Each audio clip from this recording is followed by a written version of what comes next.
Hello प्यारे बच्चों। आज हम करने वाले हैं class 12 political science chapter number 5, जिसका नाम है challenges to and restoration of Congress. यानी कि भाई जो वन पार्टी डोमिनेंस चल रहा था कांग्रेस का, उसको किस तरीके से चैलेंज किया गया और उस चैलेंज को किस तरीके से आपका डील किया कांग्रेस ने, और साथ साथ हम लोग पढ़ेंगे कांग्रेस ने किस तरह रिस्टोर किया अपनी पावर को। ठीक है जी। चैप्टर इंटरेस्टिंग है, ऐसा कहानी की तरह पढ़ेंगे। क्वेश्चंस आपके सामने हैं, इन्हीं क्वेश्चन को डिस्कस करेंगे कि ये क्वेश्चन आपके एग्जाम में 2, 4, 6, 1 मार्क्स में आ सकते हैं। तो सबसे पहला देखो जो टॉपिक हमारा आता है वो ये आता है कि 1960s जो था, 1960s के डिकेड को डेंजरस डिकेड क्यों बोला गया था। ये क्वेश्चन अक्सर आपको नजर आएगा आपके पेपर में पॉलिटिकल साइंस के, कि भाई डेंजरस डिकेड क्यों बोला गया था, किसको, 1960s को। तो देखो सिंपल बात है, देखो भाई 1960s में हमारे इंडिया में एक तो गरीबी बढ़ रही थी, ठीक है जी, असमानता बढ़ रही थी, कम्युनल और रीजनल डिविजन्स हो रही थी, यानी कि धर्म के नाम पे, रीजन के नाम पे बंटवारे हो रहे थे। ठीक है। इसी के साथ साथ अगर हम देखें, ये कुछ पॉइंट्स है जो बुक में है, कुछ पॉइंट्स आप और ऐड भी कर सकते हैं, जैसे कि 1962 में इंडिया इंडो चाइना वॉर हुआ था, 1965 में इंडिया पाकिस्तान वॉर हुआ था। ठीक है। साथ साथ मानसून भी नहीं आया, ड्रॉट यानी कि सूखा पड़ गया। 64 में हमारी कंट्री के first PM Nehru ji expire हो गए थे। तो जब कोई देश, जब कोई कंट्री इतना सब कुछ फेस करेगी, तो उन 10 सालों को आप एक डेंजरस डिकेड के नाम से ही जानोगे। ठीक है। ये क्वेश्चन आपको अक्सर अपने एग्जाम में 2 मार्क्स में आता है। नेक्स्ट क्वेश्चन हमारा आता है, भाई नेहरू जी एक्सपायर हो जाते हैं मई 1964 में, हमारी कंट्री के first PM Nehru ji expire हो चुके हैं। अब सवाल ये है कि नेहरू जी के बाद, उनकी डेथ के बाद, हमारी कंट्री के सामने दो क्वेश्चन आते हैं। तो वो दो सवाल क्या थे, यानी कि what were the two questions arose after the death of Nehru. Nehru ji की डेथ के बाद हमारे सामने कौन से दो क्वेश्चंस आए। तो सबसे पहला क्वेश्चन तो वो ये आया कि नेहरू जी एक्सपायर कब होते हैं, तो मई 1964 में, 1 मार्क क्वेश्चन है। उनके जाने के बाद में हमारी कंट्री में कुछ सवाल उठे। तो देखो पहला सवाल तो भाई ये उठा, आफ्टर नेहरू हु, यानी कि भाई नेहरू जी के जाने के बाद अब देश का पीएम कौन बनेगा, कौन संभालेगा। अगर हम आज के टाइम की बात करें, आज हमारी कंट्री के पीएम जो है मोदी जी हैं। तो मोदी जी के जाने के बाद कौन देश संभालेगा, ये एक बहुत बड़ा सवाल है यार। इसको हम बड़े, मतलब हमें लगता है कि क्या होगा क्या नहीं होगा। ठीक है। तो एक तो ये क्वेश्चन आएगा, ठीक है, कि भाई नेहरू जी मर चुके हैं, नेक्स्ट कौन संभालेगा। उसके बाद में एक और क्वेश्चन आ गया, ये तो हो गया after Nehru who. Next is after Nehru what, कि भाई नेहरू के बाद क्या। ठीक है। भाई इन्हीं चीजों के साथ साथ एक क्वेश्चन जोड़ा आफ्टर नेहरू के बाद में। दूसरा सवाल यहाँ पे ये आता है हमारे सामने, बहुत बहुत सीरियस था, कि जो नेहरू जी का फैसला था इंडिया को डेमोक्रेटिक बनाने का, वो अब चलेगा या नहीं चलेगा। यानी कि whether India's democratic experiment will survive after Nehru और नॉट। देख रहे हो आप कि ये दो सवाल थे, पहला कि भाई आफ्टर नेहरू हु, ठीक है, और आफ्टर नेहरू व्हाट। इसके साथ साथ कि इंडिया का जो था डेमोक्रेटिक एक्सपीरियंस, वो सरवाइव करेगा या वो आपका सरवाइव नहीं करने वाला। तो ये हमारे क्वेश्चन थे। ठीक है। तो ये दोनों क्वेश्चन की देखो वेटेज जो है वो आपकी 2 मार्क्स ईच है। अब जब नेहरू जी हमारे एक्सपायर हो गए, तो नेहरू जी के बाद आफ्टर हु क्वेश्चन था, तो इसका जवाब होता है कि हमारे कंट्री के सेकंड पीएम कौन थे, हमारे कंट्री के बेटा सेकंड पीएम थे लाल बहादुर शास्त्री जी। लेकिन सवाल ये है कि ये कंट्री के पीएम बने कैसे, क्या हुआ था, कैसे इनको पीएम चुना गया था, क्योंकि मेजोरिटी तो कांग्रेस के पास थी। तो जब नेहरू जी गुजर जाते हैं, तो के कामराज, जो कि कांग्रेस के आपके प्रेसिडेंट थे, वो कांग्रेस पार्टी के लीडर से, बाकी कांग्रेस पार्टी के एमपी से कंसल्ट करते हैं, और इस बात पे एक्सेप्टेंस आती है, इस बात पे रजामंदी आती है कि हमारी कंट्री के नेक्स्ट पीएम कौन बनेंगे, लाल बहादुर शास्त्री जी हमारी कंट्री के नेक्स्ट पीएम बनेंगे। ठीक है।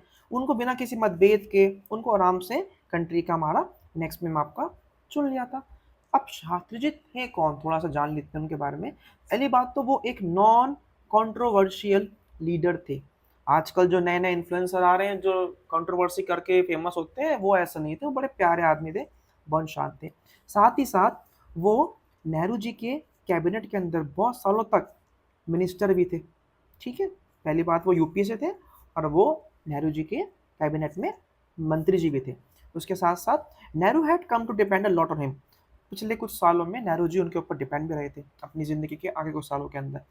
वो अपनी सादगी के लिए और अपने कमिटमेंट के लिए बहुत जाने जाते थे कि भैया व्यक्ति जो है ना बहुत सिंपल है, सोबर है।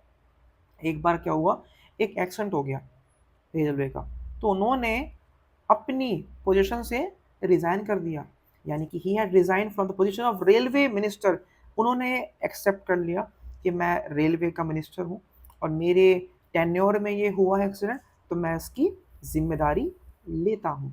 ठीक है, जो हमारे थे नेक्स्ट पीएम, सेकंड पीएम सत्य जी, वो हमारी कंट्री में 64 से लेके 66 तक हमारी कंट्री के पीएम वो बने रहे। उनके कार्यकाल में जब वो उनका टेन्योर था, हमारे इंडिया ने दो मेजर चैलेंज फेस किए थे। देखो भाई, एक तो मैंने पहले बताया था आपको कि एक तो भैया हमारा वार हुआ था चाइना से, दूसरा मानसून फेल हो गया था, ठीक है, सूखा पड़ गया था और हमारी कंट्री के अंदर काफ़ी खान पान की दिक्कत आ गई सामने, तो उस कंट्री वो होगी। उसी के साथ साथ इन्हीं के कार्यकाल में भैया पाकिस्तान ने हम पे हमला बोल दिया था, जो पढ़ा था अपने चैप्टर 4 में, इन्होंने हमला किया था। तो इन दोनों यानी कि वॉर, यानी कि खान पान और वॉर की समस्या से बचने के लिए इन्होंने एक स्लोगन दिया था, इसका नाम था जय जवान और जय किसान।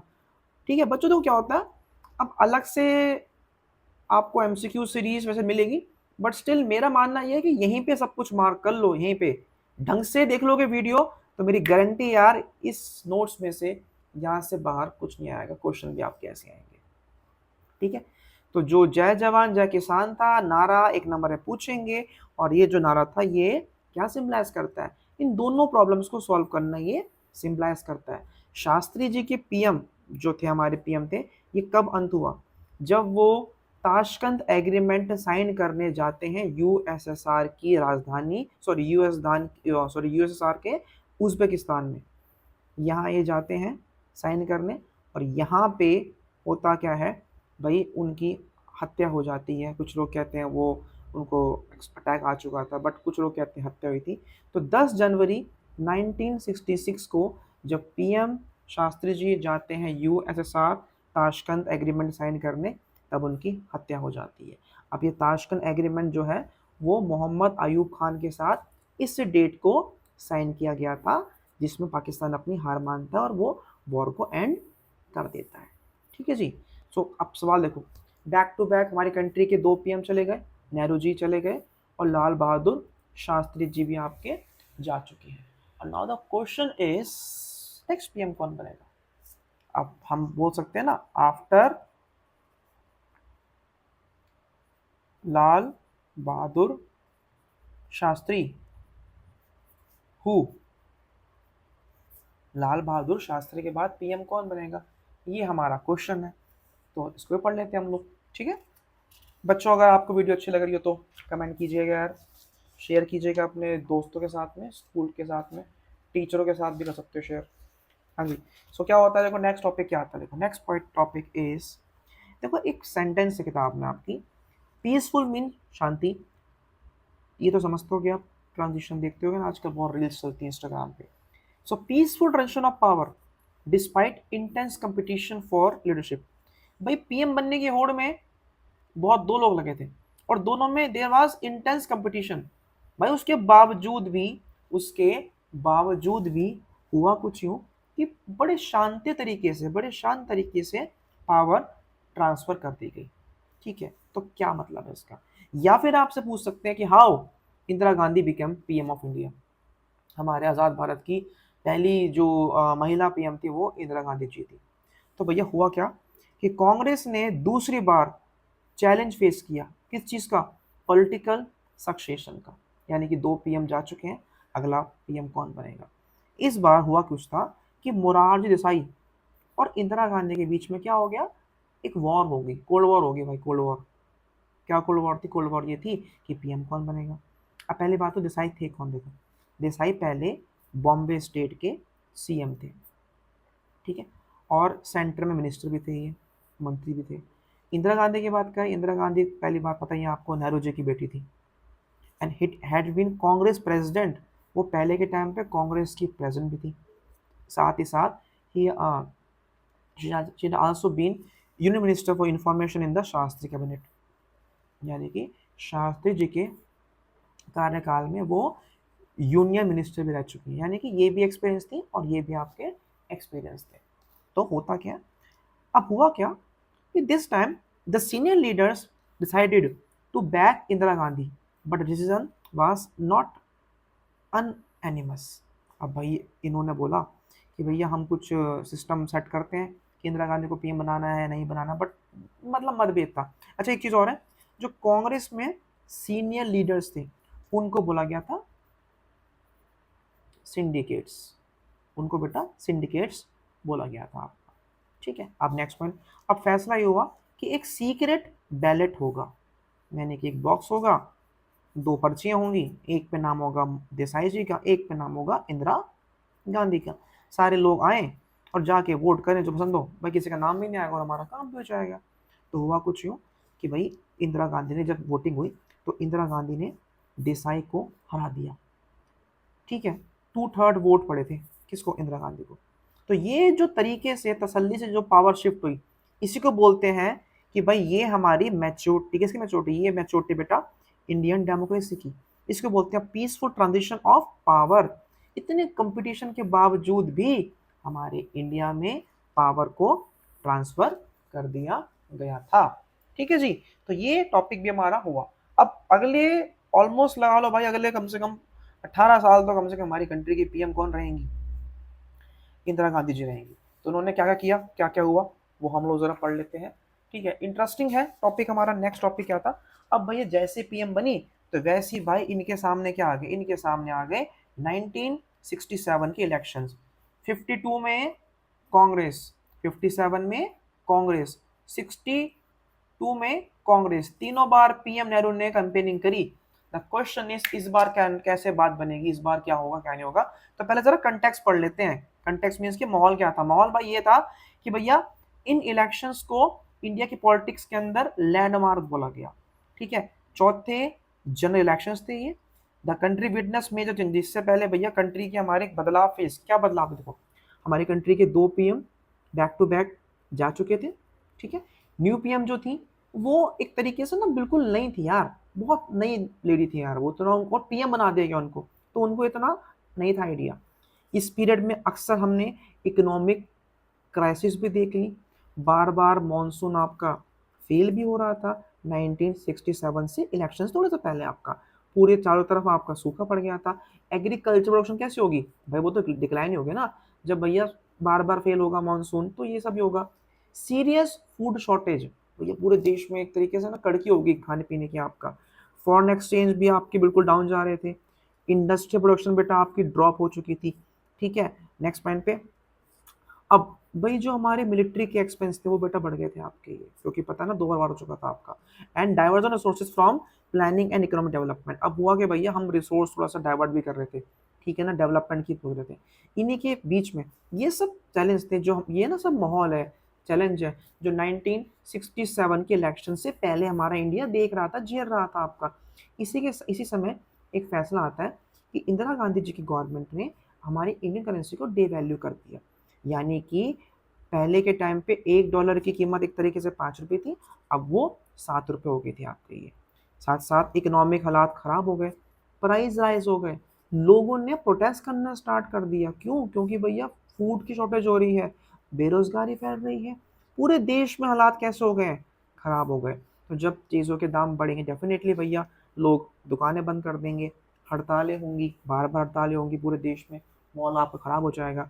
गवर्नमेंट ने प्रोटेस्ट को कैसे देखा कि भैया ये लोग तो हमारे लॉ एंड ऑर्डर में काफ़ी चीज़ें खराब कर रहे हैं, ठीक है। This further increase public bitterness, भैया आपसे जनता खुश नहीं है, जनता खुश नहीं है तो जनता आपको कहते हैं ना रेसिप्रोकेट करेगी, जवाब देगी टू प्रोटेस्ट। अगर आप उनको बोलोगे भैया लोग तो टाइम खराब कर रहे हैं, तो वो जनता भड़क जाती है। उसी के साथ साथ जो कम्युनिस्ट और सोशलिस्ट पार्टीज थी, इन्होंने भी इक्वलिटी के लिए काफ़ी चीज़ें इन्होंने प्रोटेस्ट करे। साथ ही साथ हमारे देश में हिंदू राइट मुस्लिम के दंगे भी भड़क गए थे। तो ये देख लो, ये था चुनावी माहौल। और इन चुनावी माहौल को देख के एक बात तो तय थी भाई कि कांग्रेस इस बार चुनावों में हारेगी। अब कितना हारेगी, कितना लॉस होगा, ये हम पढ़ेंगे अपनी अगली वीडियोस में, ठीक है ना। अभी से भी इतना जान लेते हैं कि यहाँ तक तो हार रही है। इसके साथ साथ क्या क्या कारण थे, रिजल्ट आया तो क्या हुआ, ये हम बेटा पढ़ेंगे नेक्स्ट पार्ट में। नेक्स्ट पार्ट बहुत इंपॉर्टेंट है। तो मिलते हैं आपसे नेक्स्ट पार्ट में। जिन बच्चों को इस चैप्टर के फ्री नोट्स चाहिए, इंस्टाग्राम पे जाके विवेक अरोड़ा पॉल साइंस वाले को फॉलो कीजिए, वहां पे फिर एसएमएस कर दीजिए, आपको नोट्स मिल जाएंगे इस चैप्टर्स के। Thank you so much. मिलते हैं आपसे पार्ट नंबर 2 में। वीडियो को लाइक करें, शेयर करें, कमेंट करें, शेयर करें अपने स्कूल के दोस्तों के साथ। Thank you so much.